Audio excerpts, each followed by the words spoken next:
Olá, este é mais um Clube do Livro e hoje o nosso autor é Antônio Mendes Vicente Maciel, que vocês conhecerão melhor como Antônio Conselheiro. O líder da Revolta de Canudos, do Arraial de Canudos, é um personagem da nossa história, né, da história republicana, e, sobretudo, ele é lembrado como personagem de Euclides da Cunha, um clássico maior da nossa literatura, que é Os Sertões. Mas, veja só, Conselheiro também era ele mesmo autor. E agora está sendo recuperado um caderno de prédicas e escritos de natureza religiosa dele, e que, graças ao trabalho aqui do meu entrevistado de hoje, o Pedro Lima Vasconcelos, professor de História da Universidade de Alagoas e especialista em História da Religião, particularmente, né? Ciências da Religião e Religiosidade Popular. Né? História das Religiões. História das Religiões. Pedro, como é que foi a redescoberta desse caderno? Começamos pelo título, né? Está saindo pela editora E. Né? Temos Apontamentos dos Preceitos da Divina Lei de Nosso Senhor Jesus Cristo para a Salvação dos Homens. Que livro é esse que o Antônio Conselheiro deixou para nós? Bem, Jerônimo, esse caderno, ele tem vários elementos, digamos assim, sui generis. Uhum. Primeiro que o seu conteúdo é composto. Ele tem 810 páginas, não é pouca coisa. Sim. Sendo que 2/3... Escritas à mão, naturalmente. Sim, manuscritos, exatamente. 2/3 desse conteúdo correspondem a uma transcrição interrompida do Novo Testamento. E esse já é um elemento interessante. Então ele vai copiando a Bíblia na edição que circulava na época, né? E ele para abruptamente, sem nenhuma indicação de porquê, no final do capítulo 12 da Carta aos Romanos. Né? E depois nós temos uma folha de rosto que leva como título exatamente este que você acabou de mencionar. Apontamentos dos preceitos da divina lei de Nosso Senhor Jesus Cristo para a salvação dos homens. Exatamente. A preocupação aqui é a salvação dos homens. Exatamente. A gente tem no meio da tela aqui essa folha de rosto. Né? Ela é preciosíssima, caligrafia pelo peregrino maravilhosa. Antônio Vicente Mendes Maciel. Né? Exatamente. Era a maneira como ele se apresentava a si mesmo, um peregrino. Certo. Né? Só desculpe interromper, mas essa caligrafia aqui, podemos afirmar que é do Antônio Conselheiro? Tudo indica que sim. Ele também ditava, né? Ele também ditava. E a gente consegue ver, ao folhear o manuscrito, e os leitores aí da nossa obra terão a possibilidade de verificar isso, porque teremos o facsímile de todas as páginas do que vem a seguir, né, desses apontamentos, quando a caligrafia muda. Certo. E há um testemunho de um companheiro do conselheiro que dizia justamente isso, que ele escrevia muito, muito, muito, até a mão ficar cansada. E quando ele já não mais aguentava, então o seu secretário tomava essa tarefa, e aí ele, conselheiro, passava a ditar, né, o conteúdo que ele queria que fosse registrado. Então, esses apontamentos, eles perfazem as restantes 253 páginas, né? E é esse conteúdo que está sendo agora finalmente publicado, né, 120 e poucos anos depois, né, de ter sido escrito. Esse livro data de 1895, né? Quer dizer, 24 de maio de 1895 é a data que aparece na própria folha de rosto. Quer dizer, anterior à primeira expedição militar contra Canudos, que um ano e meio antes, e 3 dias depois de missionários enviados pelo arcebispado de Salvador a pedido do governo do estado, terem sido convidados a se retirarem, missionários esses que tinham ido lá com o propósito explícito de fazer com que as pessoas que viviam no Arraial voltassem para seus lugares de origem e o Arraial Vamos acabar com essa bagunça, né? Mas esse espírito da missão... O espírito da missão era pregar a submissão às leis da República, né? E desautorizar, obviamente, Antônio Conselheiro no seu lugar de líder, de conselheiro, né? De alguém que ensinava os caminhos da salvação. Perfeito. Agora, eu digo uma coisa, assim, você mesmo mencionou, 120 anos, né, desde a morte do conselheiro, né, um pouco menos de 120 anos, foi em outubro, se não me engano. Ele morreu no dia 22 de setembro de 1897. Outubro 15 foi, dias outubro foi antes da queda de... Exatamente, do término de Canudos, da guerra, né? 5 de outubro. Por que esse livro permaneceu inédito tanto tempo? Bem, Um testemunho, assim, de primeira mão, primordial da história brasileira. Né? Exatamente. Por um dos seus protagonistas. Né? Exatamente. Eu acho que há um conjunto de razões que vêm explicar isso. Uma primeira razão foi expressa magistralmente pelo professor já falecido, o professor José Calazans, grande renovador dos estudos sobre o Belo Monte. Belo Monte, para que fique claro, né, é o nome que o conselheiro deu à antiga vila, né, de Canudos, um nome que nunca foi aceito, né, pela República, etc. E nós até hoje nos referimos com Canudos. Exatamente. Né? A gente aderiu à versão republicana, de fato. Né? E a versão estabelecida por Euclides da Cunha. Sim. Né? Então, José Calazans dizia que durante 50 anos, Canudos foi apenas um capítulo na biografia de Euclides. Eu acho essa frase fenomenal, certo. No sentido de que ela revela justamente a pouca atenção que se deu, né, ao tema enquanto tal. Né? Ele foi o pretexto para a escrita de uma das obras mais importantes da literatura brasileira. Né? Agora, então as pessoas vão conhecer o Belo Monte e Antônio Conselheiro pelas páginas de Os Sertões. Ora, naquilo que eu considero o capítulo fatídico de Os Sertões, que é o capítulo 4, da parte 2, o Homem. Exato. Que é devotado justamente a caracterizar o Antônio Conselheiro. Exatamente. Né? Nesse capítulo se dizem brutalidades, aberrações a respeito de Conselheiro.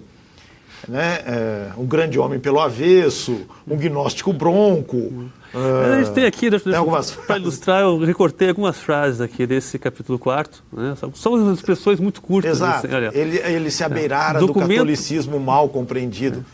Documento raro de atavismo. Exato. Né? Anacronismo palmar, né? Gnóstico bronco. Né? E daí por diante, né?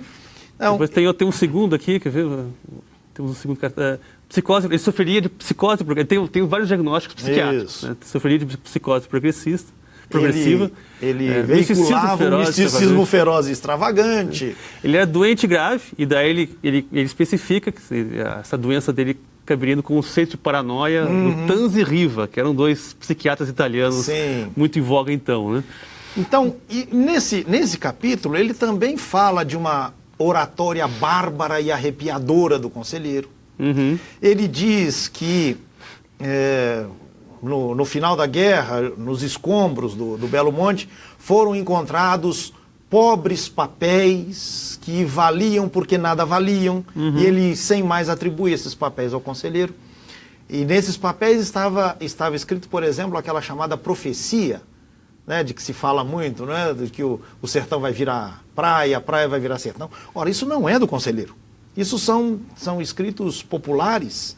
E depois reproduz algumas quadras populares. Exatamente. Agora, essa em particular, no imaginário brasileiro, ficou atribuída diretamente, ficou associada diretamente ao Conselheiro.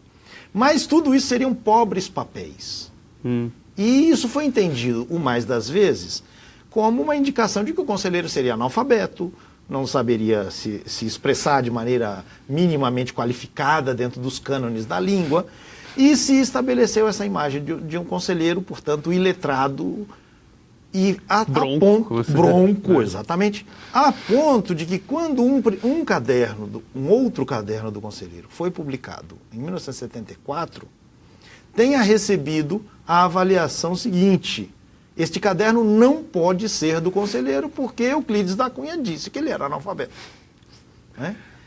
Então, e esse caderno, veja, ele foi publicado em 74, suscitou pouco interesse, porque ele desagradou a gregos, troianos, baianos, sergipanos, porque quem foi atrás do conteúdo buscava ali alguma coisa como chamada para a resistência, para a luta, para a guerra. Né? Houve um autor que quis comparar o texto com a Utopia de Tomás Moros. E teve essa vertente, né? Inclusive o Vargas Llosa, quando vai escrever A Guerra do Fim do Mundo, ele cria um personagem que, na verdade, é um pouco anacrônico, mas tem um anarquista que vai se juntar a Canudos porque ele achava que ele seria um socialismo utópico, né? Pois é. E esse caderno tem sido nos anos 70, justamente durante a ditadura militar, que tem toda uma mística da resistência. Imagino que tenha suscitado essa coisa. As pessoas tenham lido isso nessa esperança. Tenham ido lá. E quando chegaram lá, encontraram conteúdos que também estão reproduzidos deste caderno que agora vem à tona. Os 10 mandamentos, a missa, a confissão, a vocação de Moisés, o dilúvio, ou seja, temas explicitamente religiosos. E isso também fez com que a produção literária do Conselheiro ficasse ou parecesse desinteressante. Né? Ou seja, faltou... Me corrija se eu estiver errado, mas ao contrário do que poderia esperar, também a ênfase escatológica não é tão grande, né? Não fala tanto do fim do mundo quanto se esperaria se fala de um como fanático, qualquer, como ele é chamado, né? Como qualquer outro missionário, qualquer outro pregador falaria. Não se trata de um juízo final coletivo, mas se trata daquele juízo que acontece na hora da morte. Então você tem que se preparar para a morte, tem que se preparar para a salvação. Aí a gente tem a conexão, obra, né, justamente com o título da obra. Esses apontamentos têm a finalidade de contribuir, né, de ensinar, digamos assim, o caminho para a salvação.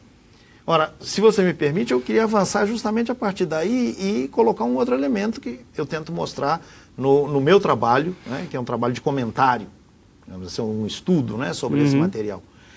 O próprio Belo Monte é concebido pelo Conselheiro como um espaço em que o modo de viver, o modo de se organizar, o modo de pensar o cotidiano tinha em vistas esta salvação após a morte. O Belo Monte é um lugar que deveria ficar ao máximo preservado das contaminações do mundo, especificamente das contaminações trazidas pela República, né? E desenvolver um modus vivendi, né? Em que valores que a gente hoje chamaria de solidariedade, de partilha, de justiça, cuidado com os pobres, cuidado com os doentes, com as pessoas carentes, dessem a tônica. E isso a gente vai encontrar nos textos.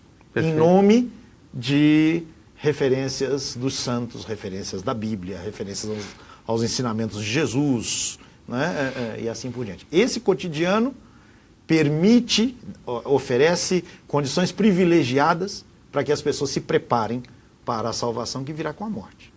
Agora, a propósito assim, desse modus vivendi, né, voltado para a salvação, tem uma das prédicas, porque tem uma prédica para cada mandamento, né? Sim. Uma das prédicas sobre não matarás, né? Sim. E é quase pacifista, digamos, né? Ele realmente diz assim, não se deve, não se deve cometer esse pecado de causar sofrimento para as pessoas que perderão um parente, um filho, um irmão, etc. Como é que isso se conciliava com o fato de Canudos ser uma vila armada, né? O próprio Capuchinho lá que foi tentar demover, né, o Antônio Conselheiro da sua investida, testemunhou que todo mundo andava armado na cidade, né? E aí a gente precisa colocar muitas aspas e muitas Sim, claro, ressalvas a esse documento, que de outro lado é uma fonte... Eles resistiram a 4 expedições militares, sim, bravamente, né? Sim. Uma coisa, um feito militar, inclusive, espantoso. Acho claro, que o próprio Euclides aí transparece no livro a admiração que ele tem pela resistência que eles ofereceram. A capacidade de resistência. Né? A tropas muito mais bem armadas do que eles, né? Sim, é verdade. Ora, o próprio documento do Frei João Evangelista, o missionário, né, que foi justamente convidado a se retirar, ele diz ter travado um diálogo com Antônio Conselheiro, e dizendo, mas que história é essa? Minha missão é toda de paz e você me recebe aí com seus adeptos todos armados. E aí o Conselheiro teria respondido dizendo, nos tempos do Império, eu inclusive me deixei prender. Agora, eu não reconheço a República e a República já tentou me matar. num episódio que justamente faz com que a vida andarilha do conselheiro seja suspensa. Ele deixa de perambular pelos sertões e se estabelece na então Canudos, justamente porque ele diz, a minha vida está em perigo. E a vida das pessoas que andam comigo. Então ele diz, eu tenho essas armas para defesa, não para ataque. E o que vai acontecer também, já que você se referiu às expedições, é que cada vez mais os seguidores do conselheiro conseguem armar-se com as armas daqueles que combateram na expedição anterior. Certo. Especialmente da terceira para a quarta expedição. A terceira foi comandada pelo famoso Moreira César. Né? Quando chega a notícia de que o coronel Moreira César tinha morrido, né, atingido por um balaço, os soldados ficam desesperados e eles largam tudo e saem fugindo e dizendo em terra de Murici, cada um cuide de si, e deixam tudo e, bem... Aliás, para fazer justiça para Euclides, o retrato dele de conselheiro não é nada lisonjeiro, mas do Moreira César também não, né? Não é. Mas eu acho que há uma diferença importante. Porque Euclides, ele quer realizar em Os Sertões uma obra praticamente inviável. Essa é a minha interpretação de Os Sertões. Que ele quer acusar a República de ter cometido um crime, né, inaceitável, em nome da ordem e do progresso. Né? Isso vai ser dito por tantos e tantos testemunhos da época. Né? E ele, Euclides republicano, acreditando nos valores da República. E, de outro lado, afirmar a inviabilidade de um arraial alicerçado em valores tradicionais, em valores religiosos, em valores de um catolicismo que essa gente positivista, o pessoal letrado da época, queria ver ultrapassado, né, superado. Então, ele quer acusar a República e, ao mesmo tempo, afirmar a inviabilidade do conselheiro. Cá entre nós, sobrou para quem? Sobrou para o conselheiro. Quer dizer, eu disse... Ele quis mostrar a inviabilidade do projeto do conselheiro. E, ao final, o Antônio Conselheiro se torna o bode expiatório. No fim, ele é o grande responsável pela grande tragédia, pela tragédia imensa. Né? A República não teve, no fim das contas, outra coisa a fazer. Ela poderia, palavras de Euclides, ela poderia ter usado outras armas. Mas em vez de mandar as armas certas, que seriam os professores, ele diz isso. Tanto nos Sertões quanto nas reportagens que antes ele tinha feito, né, para o Estado de São Paulo.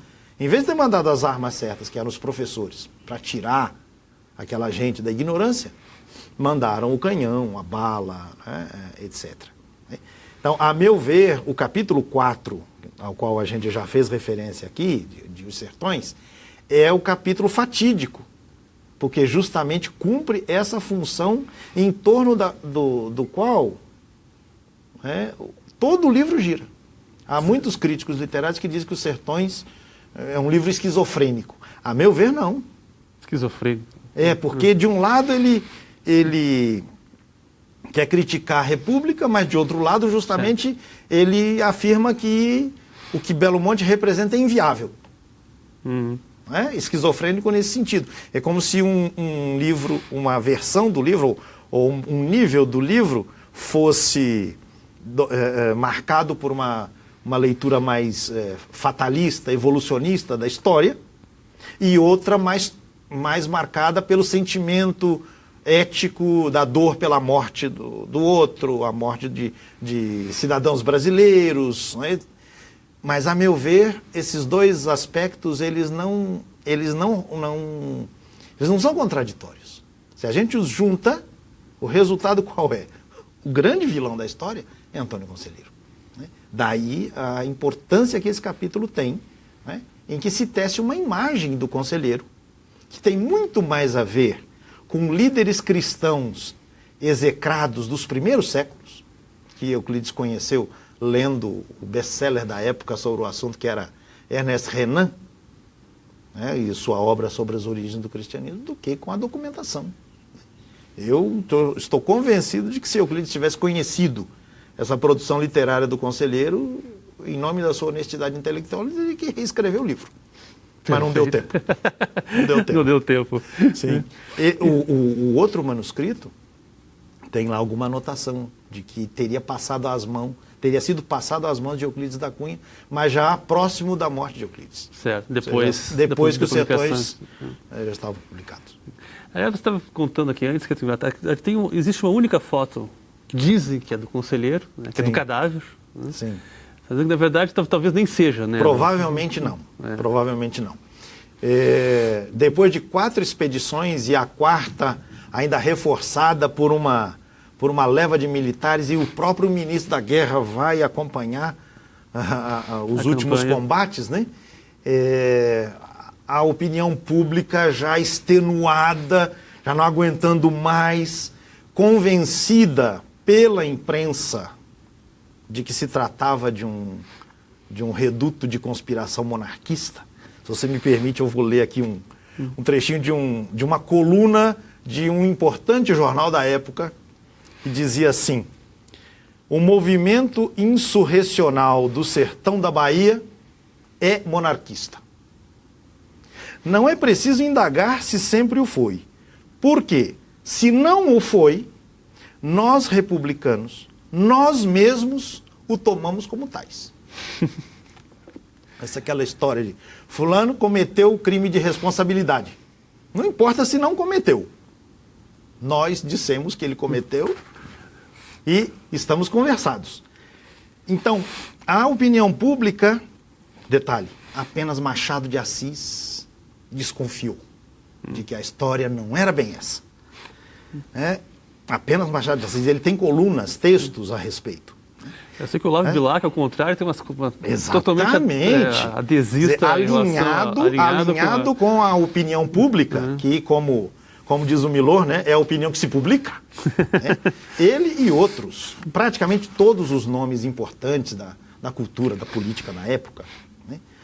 Um outro que também desconfiava de que a coisa talvez não fosse bem assim foi Rui Barbosa. Mas, covardemente, ele escreveu um discurso para ser lido em alguma tribuna, não sei se do Senado, não sei exatamente que função ele cumpria no momento, e ele guardou o documento no... Mas, enfim, foi por essa pressão pública na gaveta.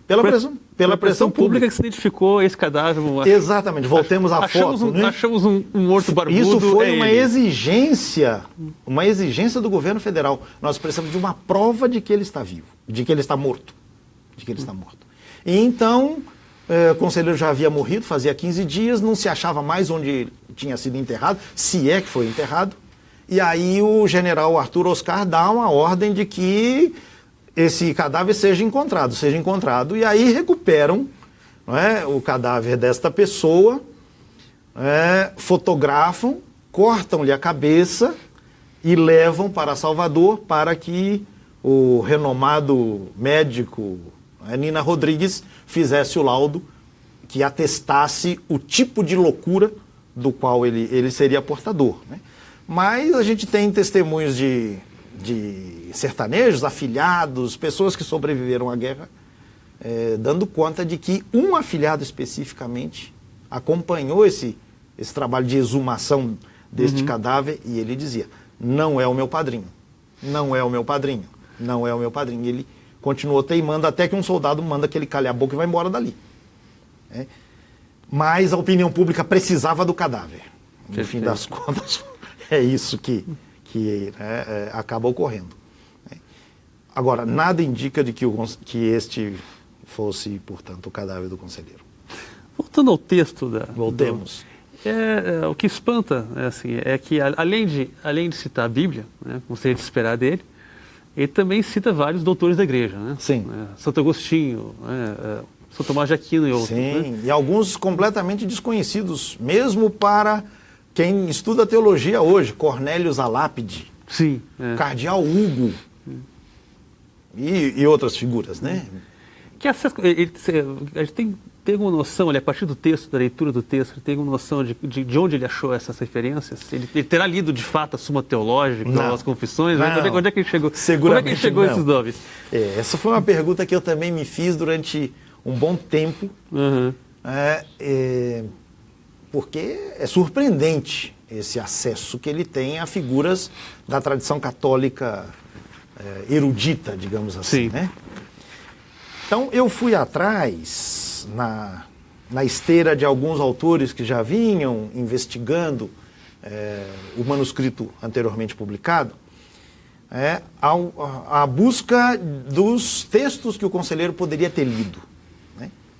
E um deles, conhecido com o nome de Missão Abreviada, era uma espécie de manual religioso, bastante utilizado no sertão, até inícios aí do século XX, escrito por um padre português, e esse livro foi um best-seller na época. Teve algo como 20 edições, e ele realmente correu o Nordeste brasileiro. E há vários testemunhos dando conta de que o conselheiro folheava e lia a Missão Abreviada, e lia a Missão Abreviada, e lia a Missão Abreviada. Até aí muitos autores tinham chegado. Mas uma referência marginal num artigo, não me lembro exatamente agora qual, eu fui conduzido a uma outra fonte literária do conselheiro, uma outra obra à qual ele teve acesso. E foi uma grande surpresa. A obra chamada Compêndio Narrativo do Peregrino da América, de Nuno Marques Pereira, um autor, não se sabe se português ou brasileiro, mas que terá vivido um bom tempo em Salvador, e que escreve o que naquele tempo ainda não seria chamado assim, mas uma espécie de romance, narrando a trajetória de alguém que sai de Salvador e viaja pelo interior do estado, da Bahia, do que hoje é a Bahia, e adentra o que hoje são as Minas Gerais, por conta das notícias, da descoberta, não é? Das pedras preciosas, do ouro. E se trata de uma narrativa edificante. Então esse fulano, que não por acaso se chama a si mesmo também de peregrino. Né? Ele vai encontrando situações na casa onde ele se hospeda, no outro lugar onde ele fica, e ele vai discutindo os temas da religião. Né? Então por exemplo, ele fica hospedado na casa de um fazendeiro, e à meia-noite está lá ele dormindo, de repente ele começa a escutar uns batuques, que eram os escravos fazendo, né, os seus ritos religiosos. Escravos ritos de matriz africana. E aí o peregrino fica horrorizado, e ele vai dizer no dia seguinte para o seu anfitrião, como você permite que numa terra como esta de Santa Cruz, ritos pagãos sejam praticados? A escravidão só foi permitida por Deus com a condição de que os africanos fossem convertidos à verdadeira fé. Isso para citar um exemplo de uma obra que no século XVIII foi editada várias vezes e depois foi colocada no Índex, na lista dos livros proibidos, porque ele fazia uma apologia à catequese jesuítica, e nós sabemos que o Marquês de Pombal era visceral inimigo dos jesuítas, e ele conseguiu, então, por conta disso, colocar esse livro no Índex.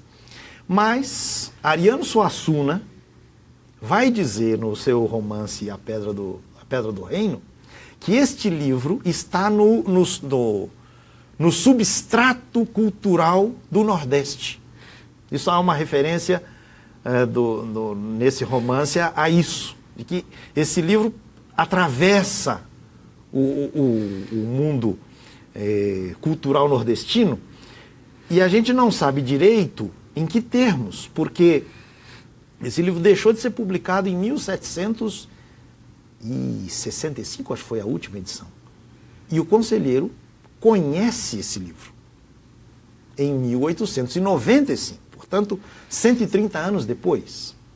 Então, esse livro chegou por inteiro às mãos do conselheiro, Não sabemos. Foram feitas cópias manuscritas de excertos dessa obra? Não sabemos. Mas o que a gente sabe é que muitas dessas referências às quais que você estava citando, né, vem daí. Vem daí, desse Nuno Marques Pereira. Né, e também do Missão Abreviada. Da leitura desses textos, emerge um novo conselheiro, em suma isso. Emerge um novo conselheiro e emerge um novo Belo Monte. Por quê? Bem, eu acho que no caso do conselheiro, não há por que duvidar, né? O simples fato de a gente falar de Antônio Conselheiro como autor, né? Porque um dado, Jerônimo, importantíssimo a ser salientado é que em tempos em que essas questões de direitos autorais não eram colocadas, né, o conselheiro transcreve no seu livro, no seu caderno, várias páginas destes autores, sim, e eventualmente outros. Sim. Uhum. Mas ele sempre cita a seu modo. Então, a gente pode falar aqui não apenas de um copista, mas de um autor. Então, alguém que tem pensamento próprio. Isso dá para perceber, eu tento mostrar no meu trabalho, né, que é o segundo volume desse box. Arqueologia de um monumento. Exatamente. Os apontamentos de Antônio Conselheiro. Então, não é um copista. Os primeiros que andaram lendo o manuscrito publicado, disseram, não, isso aí, ele copia, ele é autores da época, isso não tem maior importância. Não, ele é autor. Esse é um ponto importante. A outra coisa importante, entre tantas, né, que me vem à cabeça, é considerar que essa obra literária, ele não a escreve porque quer publicar um dia, mas aí ele registra o seu pensamento e o pensamento que ele procura veicular, transmitir, né, a gente que o segue. Portanto, a gente pode tomar esse material como um testemunho literário daqueles ideais que ele pretendeu que o Belo Monte encarnasse, concretizasse. Né? E quem é o povo do Belo Monte? O povo do Belo Monte é aquele que, em outros tempos, 20 anos antes, Conselheiro caracterizara como os mal-aventurados. Eles me chamam. Então, é uma palavra endereçada a essa gente mal-aventurada que encontra no Belo Monte um espaço de alento e possibilidades efetivas de viver dignamente no seu cotidiano com o horizonte na salvação eterna, como nós já mencionamos. Né? Este Antônio Conselheiro que emerge daí, líder do Belo Monte, que então também reaparece, né, em uma nova página, né, uma nova configuração. Esse Antônio Conselheiro tinha muita clareza do momento que ele vivia. Né? Relembrando o que disse alguns dias atrás o escritor Raduan Nassar, né, quando recebeu o Prêmio Camões de Literatura, Conselheiro certamente diria, lá e hoje vivemos tempos sombrios. Né? Num texto que não está nos seus cadernos, mas foi registrado por alguém que ouviu, ele dizia, meus irmãos, nestes tempos, que o Raduan chamaria de sombrios, nestes tempos o anticristo é chegado. Nestes tempos o anticristo é chegado. Que era a República, no caso. Que era a República. Era a República, mas não era só a República enquanto conceito. Era a República enquanto uma prática de alguma coisa que, no meu entender, vai se repetir ao longo da história desses 500 anos. A salvação do Brasil está em tirar os direitos dos pobres. A gente está vivendo isso nesse momento. Essa é a leitura que faço do momento que nós estamos presenciando. Porque o conselheiro não apenas era contra a República em termos teológicos, porque ele dizia, tira-se a soberania de Deus, o rei, né, era tomado como representante de Deus, e se tira, portanto, Deus da cena pública, mas ele notava, por exemplo, um detalhe que passaria despercebido a qualquer ministro da Fazenda que só pensa em finanças. a República tinha possibilitado, na sua primeira Constituição, a cobrança de impostos pelos municípios. Por exemplo, um chamado imposto da feira. Então, cada feirante teria que pagar para o município um imposto específico sobre o espaço que ele ocupasse na feira para vender lá aquilo que ele tinha conseguido produzir. E o conselheiro presenciou um episódio em que o fiscal chega para uma senhora e diz: olha, a senhora está vendendo um tapete, uma rede, alguma coisa, um tecido extensa, quer dizer, que ocupa um espaço grande no chão, né? Então a senhora tem que pagar uma quantidade X. E ela diz: mas eu estou vendendo esse meu tecido aqui por metade disso. Não interessa, o espaço que a senhora está ocupando tem esse tamanho, o imposto é esse. E o conselheiro presencia isso. Na noite daquele mesmo dia, ele junta as pessoas na praça e diz: a República quer escravizar a todos. Portanto, ele tem uma leitura não só do conceito de república, mas ele presencia e experimenta concretamente a precarização da vida da gente mais simples, da gente mais pobre, né? E o Belo Monte justamente representa uma alternativa para essas pessoas, né? O Belo Monte acolhe essas milhares de pessoas que chegam lá, que são pessoas que tinham sido recentemente libertadas da escravidão, porque não tinham para onde ir, não tinham o que fazer. Como dizia o professor Calazans, foi feita a abolição, mas não foi feita a reforma agrária para assentar essas pessoas. Então elas voltam para as fazendas e vão trabalhar agora num regime de semi-escravidão, né? Essas pessoas vão para o Belo Monte. Então emerge um Belo Monte que, sem pretender explicitamente fazer qualquer coisa parecida com socialismo, em termos teóricos, realiza esses valores da fraternidade, da compaixão com o próximo, do cuidado com o próximo, em nome de que isso possibilita a essas pessoas alcançarem a salvação. Né? Então eu tive... E aí passagens bíblicas, né? Eu tive fome, me desse de comer, eu tive sede, me desse de beber, eu estava nu, você foi me vestir. O Belo Monte aparece então como um espaço em que esses valores têm lugar, diante de uma república que reproduz, cada vez de uma maneira diferente, a ideia de que o Brasil, para progredir, tem que malhar aqueles que já são abatidos. Mal-aventurados. Né? São os mal-aventurados. Quer dizer, a condição para o Brasil progredir é que os mal-aventurados continuem mal-aventurados. E o Belo Monte significa outra coisa. E esse livro, esses cadernos, né, fazem sentido, né, na medida em que o Belo Monte representa outra coisa. Pedro Lima Vasconcelos, muito obrigado pela entrevista, por ter aqui. E obrigado, sobretudo, por recuperar, né, esses cadernos do conselheiro. No momento que a gente está gravando esse programa, o livro está em fase de impressão, então a gente só tem as capas aqui.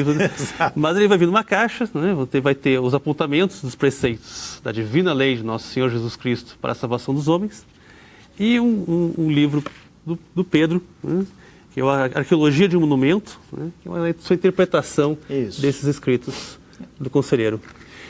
Esse foi mais um Clube do Livro, então, convidando vocês a lerem Os Sertões, que é um clássico. Né? Temos o lançamento. Sexta-feira. Né? Sexta-feira, dia 17, aniversário de Antônio Conselheiro. Ele faria 187 anos na sede da Realizações. E aproveito, se me permite, para cumprimentar toda a equipe da editora pelo belíssimo trabalho que fizeram. Eu sou testemunha da dedicação, do entusiasmo com que a equipe do Edson, produzir os livros. Toda a equipe dele muito consciente da importância que esse material tem para que a gente possa entender o Brasil. Muito obrigado. Esse foi mais um Clube do Livro. Até a próxima edição. Obrigado, até mais.